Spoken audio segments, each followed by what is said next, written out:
Bueno, en primer lugar, me gustaría agradeceros a todos los que estéis aquí por estar presentes y en particular a los organizadores por cedernos este espacio. Mi nombre es Rodrigo Gil y soy el coordinador de alianzas internacionales en el Observatorio de Acción Climática. Me gustaría comenzar esta presentación con una pregunta que considero que es fundamental para nuestro trabajo.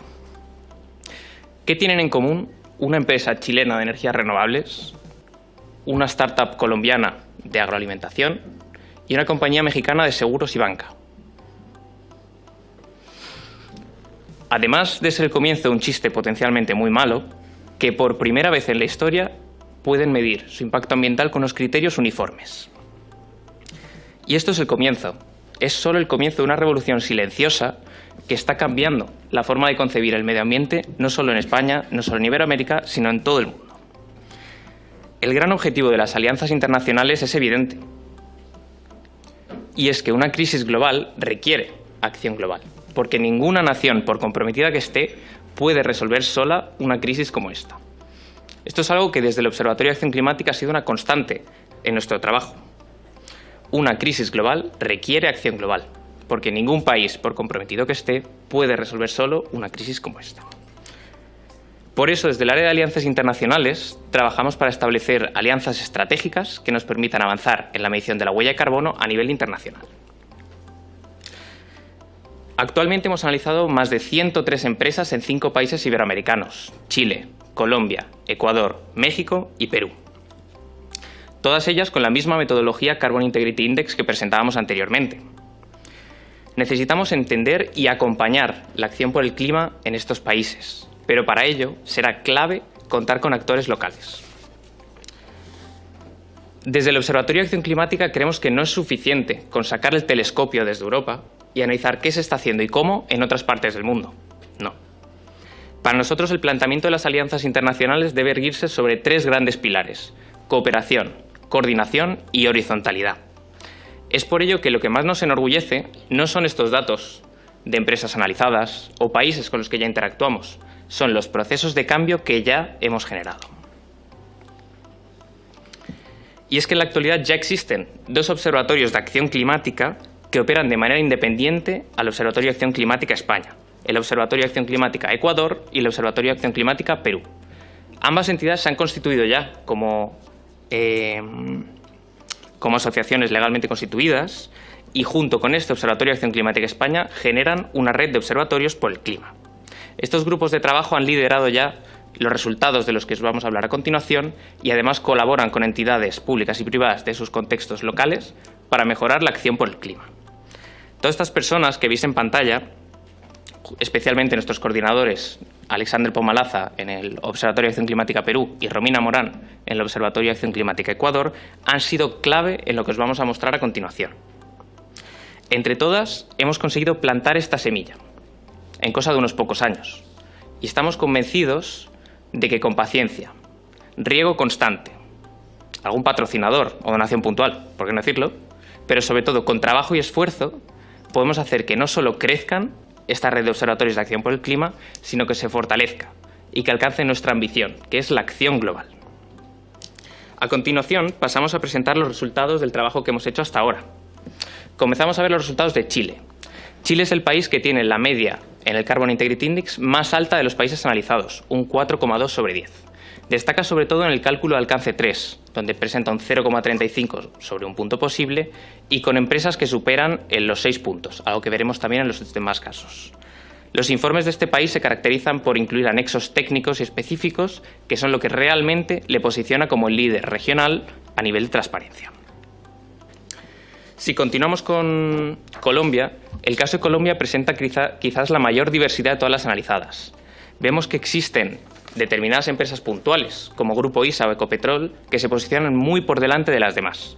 Estas empresas, ambas del sector energético y ambas pertenecientes a un mismo conglomerado histórico del país, tienen algunos de los informes mejor valorados y mejores en calidad que hemos analizado hasta el momento en la región.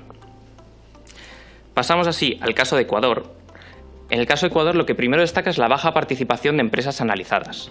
El 47% de las empresas de nuestra muestra no tenían información de huella de carbono.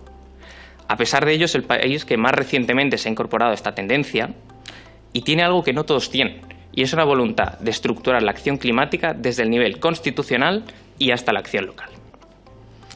Pasamos a México, que presenta quizás el caso diametralmente opuesto. El 90% de las empresas analizadas contaban con información específica de huella de carbono, y es que además se trata del país con el mercado de carbono regulado más avanzado de la región. Es además, curiosamente, el único de los 5 países en el que el sector de la banca no se encuentra entre los 2 mejor posicionados. Terminamos con Perú. El caso de Perú también presenta una heterogeneidad similar a la colombiana, pero sin esas 2 empresas o 3 que despuntan por encima de las demás. Se trata de un país que, a pesar de que cuenta con un marco normativo quizás todavía más incipiente en esta materia, sí que calcula muy bien el alcance 3, tan solo 2 centésimas por detrás del líder regional Chile. Vemos algunas constantes entre todos los casos analizados. Tenemos por una parte que todas las calificaciones giran en torno al 2,5 y 4,5 de media y que sectores como la banca salen especialmente bien posicionados.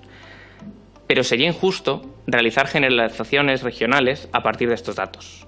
Creemos que existen factores locales específicos que realmente determinan estas puntuaciones en el Carbon Integrity Index. Pero aún así yo creo que esta diversidad esconde lo que es un reto común a todo lo que hemos analizado hasta ahora, sea en Iberoamérica o sea en España, que es que el Carbon Integrity Index lo que nos dice es que ahí donde hay que avanzar es en el cálculo de alcance 3. Esta es la gran barrera a nivel regional en Iberoamérica y en España. Y esto me lleva a un punto que no puedo dejar de mencionar, especialmente estando aquí en este espacio, en el Congreso, y es el peso de la legislación. Desde el observatorio quisimos ver qué peso tiene la legislación de un país en la calidad de sus informes de huella de carbono, y para ello diseñamos el siguiente índice, el índice de exigencia normativa de huella de carbono. Este índice lo que nos permite es medir cuán exigente y cuán robusto es el marco jurídico de un país en materia de huella de carbono. Se compone de 5 indicadores, cada uno con 3 niveles de cumplimiento. Tenemos indicadores, por ejemplo, de transparencia y publicación de la huella de carbono, integración en mercados de carbono y de la compra pública verde. Si tomamos como ejemplo el primer indicador, de obligación legal para el cálculo y registro. Si un país no tiene obligación de que ciertos sectores o empresas registren su huella de carbono, obtendría un 0. Si la tiene, pero solo para sectores muy concretos y casuísticos, sería un 1. Y si tiene regulaciones amplias y cohesionadas para sectores determinados, obtendría un 2. Pues bien, en suma, este índice lo que nos da es una puntuación del 1 al 10 de lo exigente de un marco jurídico en cuanto a la huella de carbono. Y aquí presentamos los resultados, de nuevo, muy heterogéneos. Chile se posiciona nuevamente a la cabeza, con una exigencia bastante establecida en lo que es obligación legal para el cálculo, inclusión en la compra pública verde, etc. Le sigue de cerca México, que presenta quizás el escenario más extremo, con una obligación muy fuerte para determinados indicadores, pero la mínima para otros. Colombia presenta el escenario más heterogéneo, al igual que ocurría ya con el CICS. Vemos que las puntuaciones son muy dispares. Ecuador y Perú se muestran todavía un poco más rezagados, con legislaciones todavía incipientes. Personalmente, me resulta muy curioso que el indicador que sale peor parado en todos los estudios es precisamente aquello de lo que venimos hablando desde las 9:30 de la mañana y de lo que hablaremos hasta las 2:30, con una breve pausa para el café dentro de poco, prometo, y es la transparencia ambiental. Es decir, si hay alguien que se iba a ir de aquí sin saber muy bien de qué hay de esta jornada, esto es lo que quiero que quede claro. La transparencia ambiental es el camino que queda por recorrer y es donde realmente tenemos que avanzar. Pues bien, hay otra cosa que resulta curiosa, y es que si analizamos lado a lado los resultados del Carbon Integrity Index y del índice de exigencia normativa, empezamos a ver ciertas correlaciones. Es decir, muchos de los países que lideran en una categoría también lo hacen en otro. Y esto nos da pistas sobre el hecho de que no solo es que coincidan, sino que existe una correlación estadística demostrable entre ambos índices. Es decir, aumenta la normativa ambiental, aumenta la calidad de los informes de huella de carbono. Y esto en suma nos define 2 grandes tendencias. En primer lugar, que la legislación ambiental no es un freno para la actividad empresarial, sino que es de hecho un estímulo para la profesionalización y la transparencia en el sector. Aumenta la normativa, aumenta la calidad de los informes. En segundo lugar, que las políticas públicas que se aprueban en espacios como este, en este Congreso, tienen un impacto real, directo y mesurable sobre la acción climática, no solo en España, sino en todo el mundo. Para finalizar, permítanme volver de nuevo a la introducción de mi presentación. Hablábamos de una empresa chilena de energías renovables, de una compañía mexicana de seguros y de una startup colombiana. 3 actores distintos, 3 sectores distintos y 3 países distintos, pero un reto en común: medir su impacto con criterios comparables para poder actuar mejor. Lo que hemos presentado aquí hoy, las 103 empresas en Iberoamérica, el conjunto de empresas del IBEX 35, las pymes, la red de observatorios que ya está en marcha o la relación entre normativa y calidad en la huella de carbono, no es solo un estudio técnico. Es una prueba, es una señal de que cuando se alinean las políticas públicas, la ciencia y el compromiso ciudadano, las transformaciones ocurren. El Observatorio de Acción Climática y las alianzas internacionales no son una respuesta a lo que estamos perdiendo, sino que son la infraestructura de lo que podemos construir. Muchas gracias.